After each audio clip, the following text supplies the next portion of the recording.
to the Gather Away and the Difference that Gather Away Makes webinar. Obviously, you've all met Julie, or I think some of you have met Julie, so we thought today is all about the difference that they make and a little bit of an introduction to the Yellowstone ecosystem, because some of you are experts and some of you it'll be a new destination. So we're going to try and cover a little bit of everything. Just to introduce us, that's Sally, my colleague, and I'm Helen, and we're the representatives for Gather Away here in the UK. And for those of you that know us with our Africa hats on, it may seem a bit weird that we're doing presentation on the Yellowstone, but for us, the thing that really enticed us there was the wildlife. We love those big, open, wide sky natural environments, and the wildlife, seeing bison and wolves and bears, just really appealed to us. So we think that there's a great correlation between an American safari and an African safari. And that's why we were so excited when we started to work with Gather Away. And the wildlife, of course, is incredible. That was the one thing that we really found when we were there last week.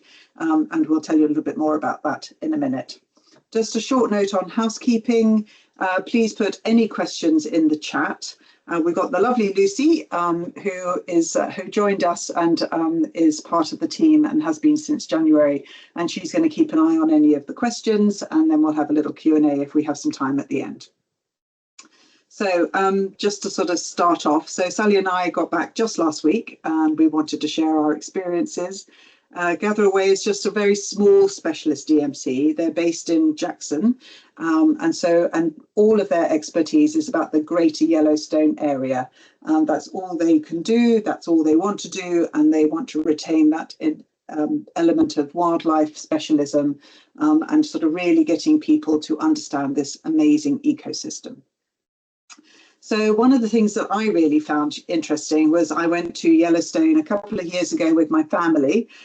We stayed 2 nights in Yellowstone at Old Faithful, and we did a self-drive. And what a difference it made being traveling with Gather Away as opposed to me on my self-drive with the family.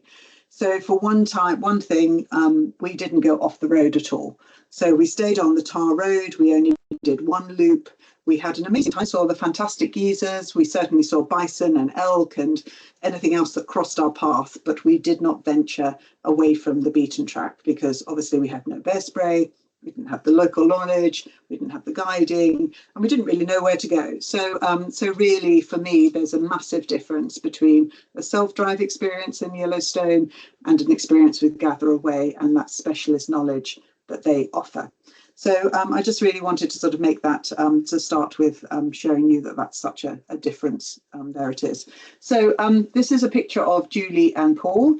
Julie is the expert of logistics, pulling it all together, making it happen, making the reservations happen, etc. And Paul is the lead guide.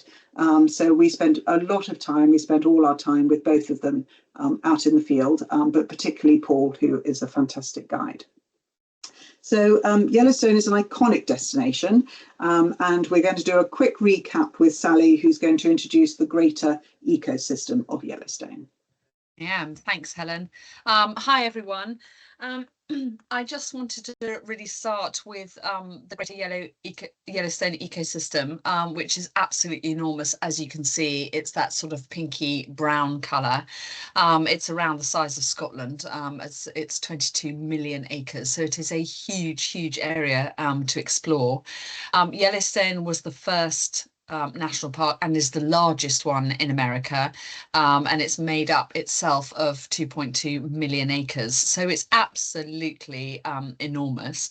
And then next to this, and what's just underneath to the south there, is the Grand Teton National Park, which is also well worth a visit, as the experience is markedly different to that of Yellowstone.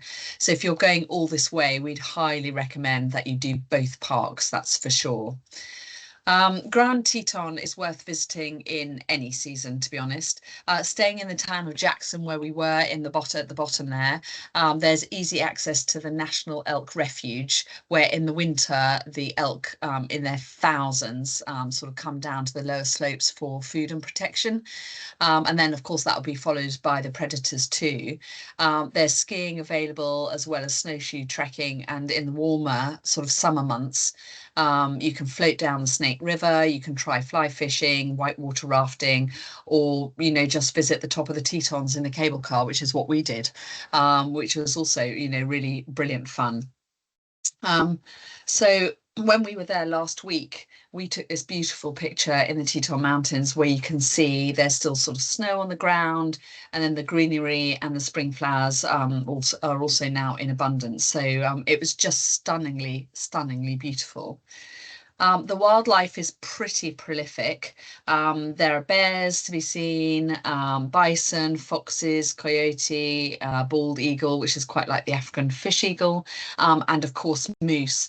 And moose is always one of the must-see animals, really. All the visitors want to see moose, and it's much easier to see them from Grand Teton. In the park there than it is up in Yellowstone, and that's primarily because it's their preferred habitat, and the vegetation they prefer as well, because they eat a lot of willow and some other plants too, and that grows more prolifically in this area, making them easier to spot here than actually up in Yellowstone. So it's quite unusual. They are there, but there's not as many for sure. So if moose is on the list, that's definitely the place to see them. So with Gather Away, the key element is get off the beaten track, as Helen was saying, and get closer to the wildlife. All national parks in America have strict rules, and cars are only allowed on the tarmac roads. However, with the right equipment and the knowledge, it's possible to have a much more fulfilling experience being away from the crowds and getting closer to nature. There are lots and lots of trails in the national parks around the country, and with a fully qualified guide armed with a powerful scope, it's absolutely the most definite way of doing it, I'd say. So as you can see, we drove a short way on a dirt track. That's us walking on the left, and then we got out and walked. It was absolutely one of our highlight moments for sure. It was just so peaceful. There's nobody around. It was just us in this area, no crowds. And of course, it can get busy, very busy in July and August, but it is easy to get away from the crowds if you know what you're doing. That's for sure. There's lots that you can do from Jackson, and that's another reason to stay a bit longer there. It's great fun to experience the air from above with a hot air ballooning. This just happened to this little shot we took as we were driving along, and it just gives such incredible views of the Teton Mountains. And then drifting down the Snake River in an old boat, and that was also an incredibly special thing to do. The sort of noise and the gurgle of the river as we were going along, the river was sweeping the stones along on the bottom of the riverbed. It made the most extraordinary noise. It was amazing. It's very relaxing, and it was great to get the chance to look at pelicans and other water birds, as well as bald eagles, which happens to be one of Helen's favourite because it's quite like a fish eagle. And I think it was 8 nesting pairs that we saw as we went down the river, which is quite staggering, really. For the more energetic, there's the whitewater rafting and the kayaking as well. And you can also do some stargazing, as Jackson is known for its dark sky area. So that's another activity that can be done.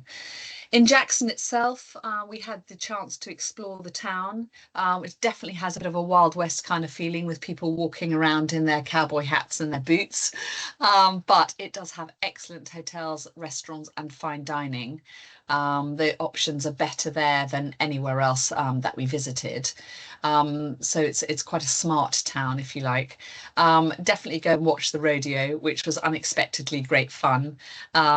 And we really enjoyed our evening there. And of course, you can take the time to ride up in the cable car into the Teton Mountains.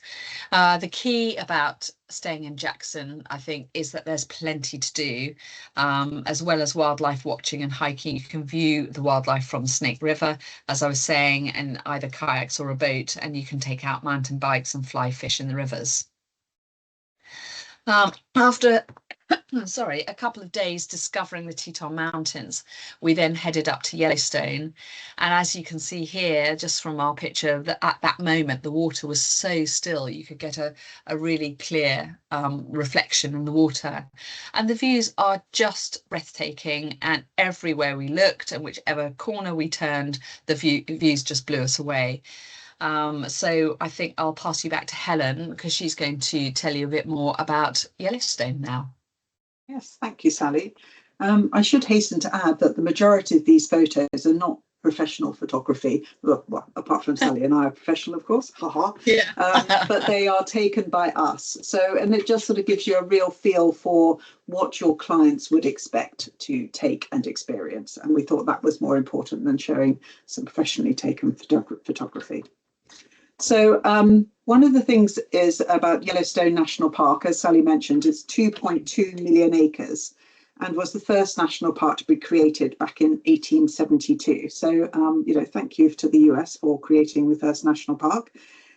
Most people, as we know, will visit for a day or two as part of a wider itinerary of the area of the US. Or they might take a guided tour. And one of the things we spoke a lot about whilst we were there is a one-day tour that people might do to Yellowstone from either Jackson or from Gardner or from Bozeman, and sort of like what the differences were. And the key thing that we took away from it is that it would be a 12, 14, 15-hour journey to come into Yellowstone for one day. During that one day, you've got an enormous park to explore. You want to see the geysers, you want to see the canyon, you want to tick, tick, tick, tick. And also you will be arriving so much later in the day by the time you've set off from wherever you're setting off after breakfast. So therefore, your time in Yellowstone is actually very limited. The wildlife opportunities are very limited, and your whole experience is very different to what the gather away difference would be. So when you travel with Gather Away, they give you a delicious packed breakfast. So you can set off really bright and early and maximise your time with the wildlife at the very best time of watching wildlife, which tends to be early morning, as I'm sure most of you know. And then also they take you off the beaten track because you have that more extra time with them. And it was certainly something we were too nervous to do when we were travelling as a self-driver as well. Certainly we wouldn't have ventured off without any bear spray or the local knowledge. And sort of, yeah, that's definitely a difference for us. So there are tarmac roads marking the main routes. As you can see, they're the red roads here. And the highlights of Yellowstone are without a doubt the geysers. The Old Faithful obviously is a sort of well-known and iconic geyser, plus the prismatic, Grand Prismatic and the various springs and mud pots and so on. You have the Lake Yellowstone or Yellowstone Lake, and then the Grand Canyon. But this is very much the southern circuit, which is what we did as a self-drive. And we weren't really as aware of the northern circuit or why to go up there. But from a wildlife perspective, once you've ticked off these other sort of key areas, is the Hayden Valley and then also the Lamar Valley up here in the north. And those two areas are absolutely brimming with wildlife. But again, you need to know how to find it. And, they call the Lamar Valley the Serengeti of Yellowstone. So there's a good reason for that as well, but we'll come back to that later. But from a wildlife perspective, we saw so much. And I'm going to start with the bears because we had definitely had a bear kind of a time. We saw those amazing, lovely cinnamon coloured bears, as we learnt they were called, but it's obviously it's a black bear, but they come in lots of different colours. And as you can see here, this was his two little cubs. They were hopping around and just keeping an eye on the thing. You can see how much darker they are. And then we also saw some grizzly bears. This is an amazing grizzly that we spotted. And I'm just going to quickly show you this video on the left, because this was looking through a scope. So this is the video that was taken through that scope. You can see the black bear there, or the grizzly bear there. Sorry, even I got it wrong. And just in the distance, you can see a little black dot, and that is the grizzly bear. So that's kind of the distance you were expecting to look at wildlife from.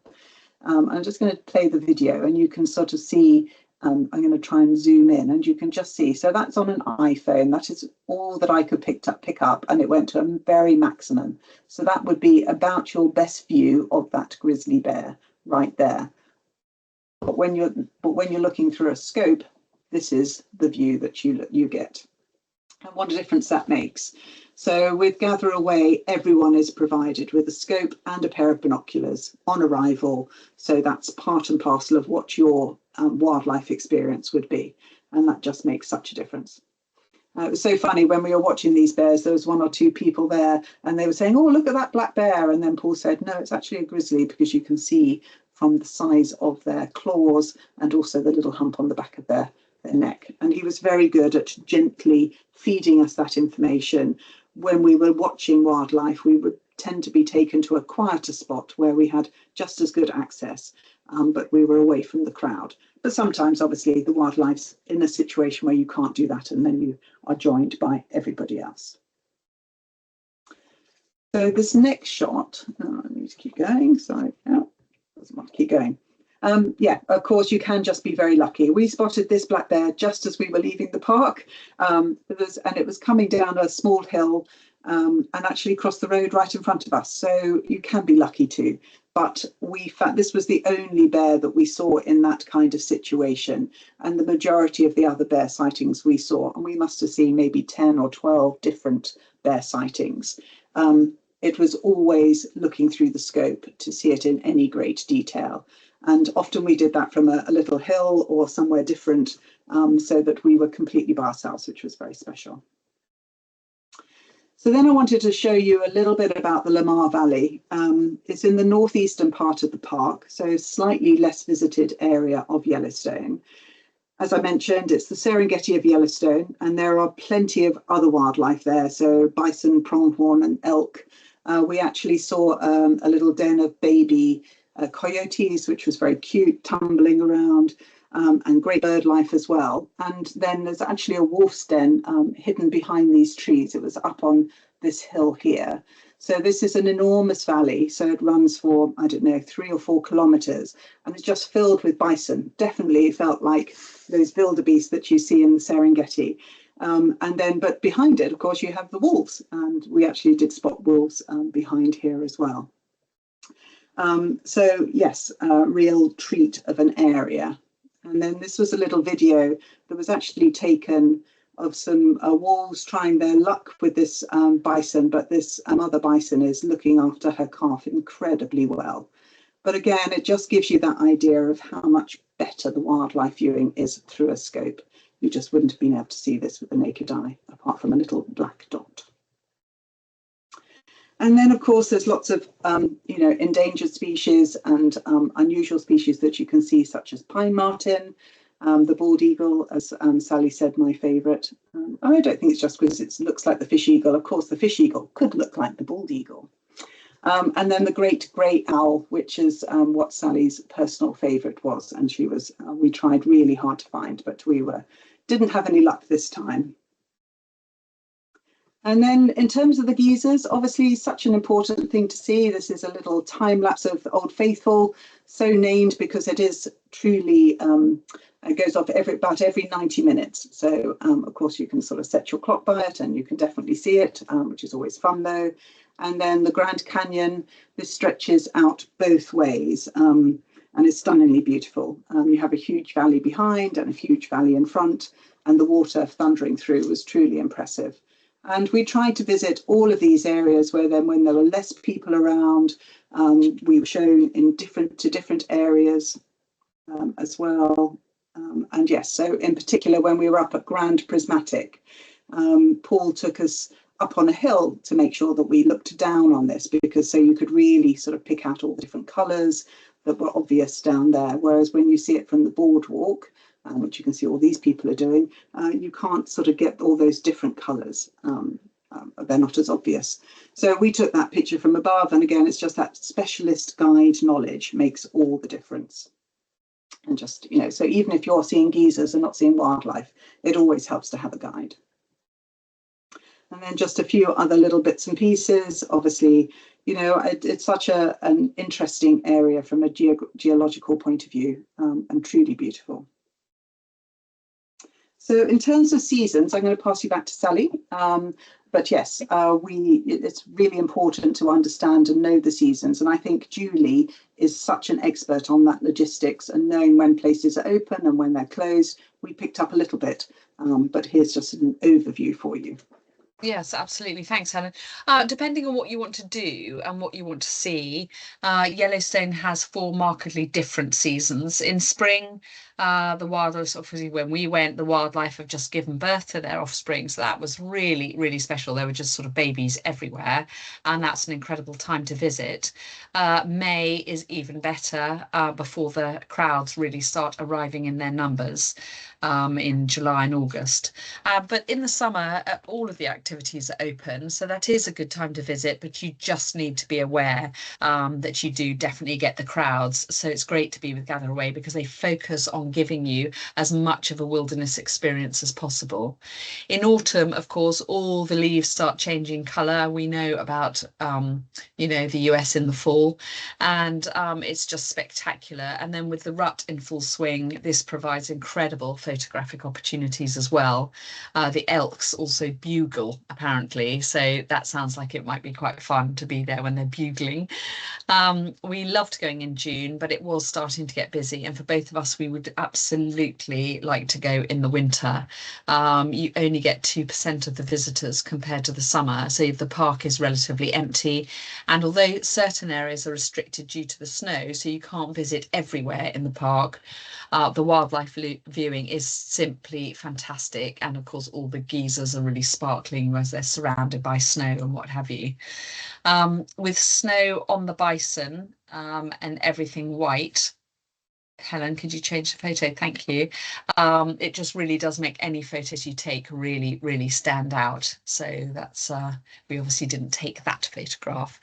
But as you can see from these pictures, it really does stand out. Outside of Jackson, as I said, thousands upon thousands of elk come down to the lower slopes onto the elk refuge, and the predators move with them, of course, making the wildlife viewing really spectacular.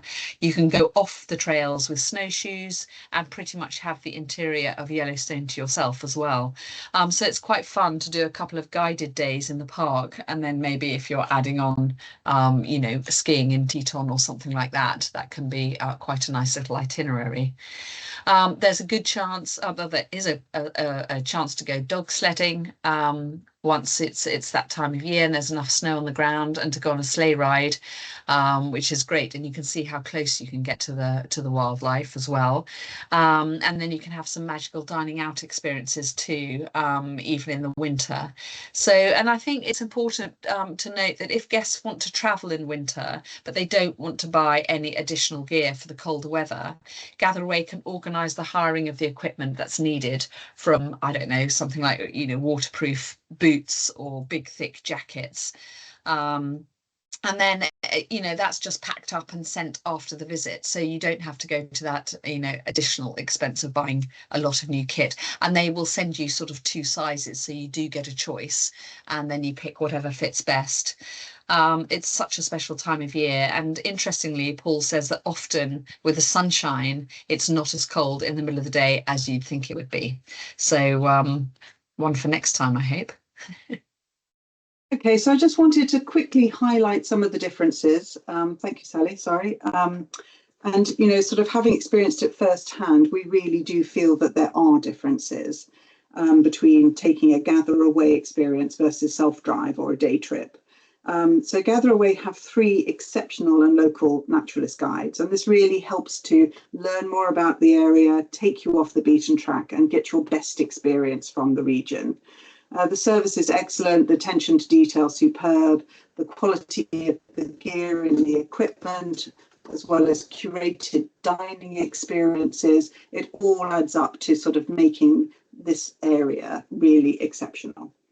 So in terms of guides, we have 3 guides. This is Paul, who was our guide and is Julie's husband. But they're all local with many years of experience in the Greater Yellowstone ecosystem, and they're all really well travelled too. So they're very engaging, very easy to spend time with. And we would totally recommend to do a multi-day trip, because the guide then knows what you've seen, what you're excited about, and you can learn with them, and learn all about the incredible park and the wildlife. But they, of course, all love to focus on specific areas, as any guides do around the world. So if you have got a guest who's interested in something, then please flag it, whether it's photography, birds, bison, wolves. I think Paul would be particularly keen on that because he loves wolves. But yes, so please let us know. And then in terms of the equipment that they provided, everybody is given a pair of binoculars and a scope, and that's the thing that makes the key difference. Obviously, when we're traveling or hiking, we always have the emergency packs and the 999. We actually had a satellite phone, but also the bear spray. And then in terms of, we had a packed breakfast every morning, something different, healthy and delicious. There's a snack box, there's tea and coffee and anything specialist that you might require, all available all day, and soft drinks and waters and all of that, etc. And then this is just a little thing that they put together for kids so that they can learn and interact, because they get an awful lot of families up in that region. And then lastly, on a dining front, one of the things that we thought really stood out for us was the fact that they are specialists in outdoor dining. So they have all the equipment, so the Yeti, the cold boxes and everything else, beautifully presented. And every day we found the food to be exceptionally fresh, beautifully prepared and healthy. That's really key, because it's not necessarily what the US is renowned for, but we had lovely healthy salads, but sort of good proteins and so on and so forth in these wonderful locations. That's us having lunch on one of the days. Helen, can you flick to the next slide? Riverbank, sundown. Helen, can you flick to the next slide? We're still on equipment. There we go. Thank you. I have. Yeah, that's good. And it is now. Okay, and now over to you, Sally. Okay, so really that's the end of our presentation. You can see from this picture. Helen, can you just flick to the next one, please? I think there might be a bit of a delay. But you know, it's coming then. There it is. So really it's just a quick thank you to all of you for taking the time. Of course, we know how busy everybody is. So thank you for joining us today and listening to our experiences of Greater Yellowstone. We absolutely loved our special time there, and we hope that our passion and enthusiasm for these incredible parks has shone through, and that you'll be able to share these experiences with your clients. As Helen said at the beginning, Julie is without a doubt the expert on the ground. She's based in Jackson. She knows all the logistical details. We'd be happy to set up a sort of deeper dive about the area with her if that's what you'd like to do. We can share some suggested itineraries, photography, all of that sort of stuff. And we will be sending out a winter focused itinerary soon in the next couple of weeks. So over to you, Lucy, if you've been collating any questions for us. I don't know. Yeah, thank you both. That was really insightful. We've got a couple of questions. So I have one from Mel. Does Gather Away include park entrance fees in its pricing, or do clients have to buy those separately? Be included in the cost of however long. Yeah, we always include it. Yes. Including everything. Fab. To make it simpler. Included, nice and simple. And then one question from Katya. More chance of seeing wolves in Teton or Yellowstone? Yellowstone. Yeah. In that northeastern region. They can be far, but you've got much more chance of seeing them there. They do have them in Teton, but much more chance of seeing them in Yellowstone. But you could see them more in Teton during the winter. I think that's the only thing I would add. Right, fab. When the elks are down lower, and then they're predators. And I think Katya would just look at just an idea on accommodation and levels of service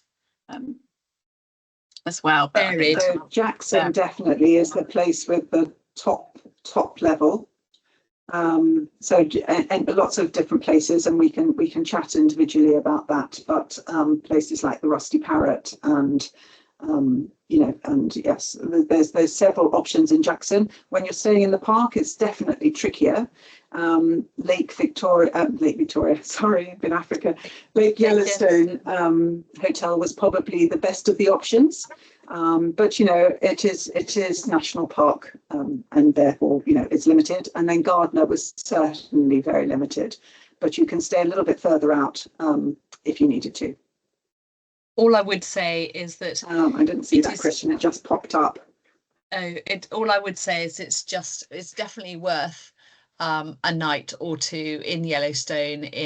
It's not substandard accommodation, but it is much more basic than going out and starting from Jackson or starting from Gardner or further away, because by the time you've then got into the park proper, you've lost so much of your day, especially the early morning, which is such a good time to visit, you know, to be looking for animals as it's before it gets, you know, either too hot or what have you. You know, it's not bad, it's just not as good as Jackson, but it's definitely worth it for the experience, for sure. And we have another question from It's Mel. a question here from Melissa, sorry. That's okay. Can you charter a flight to Yellowstone for a day from Jackson if clients are wanting top quality accommodation?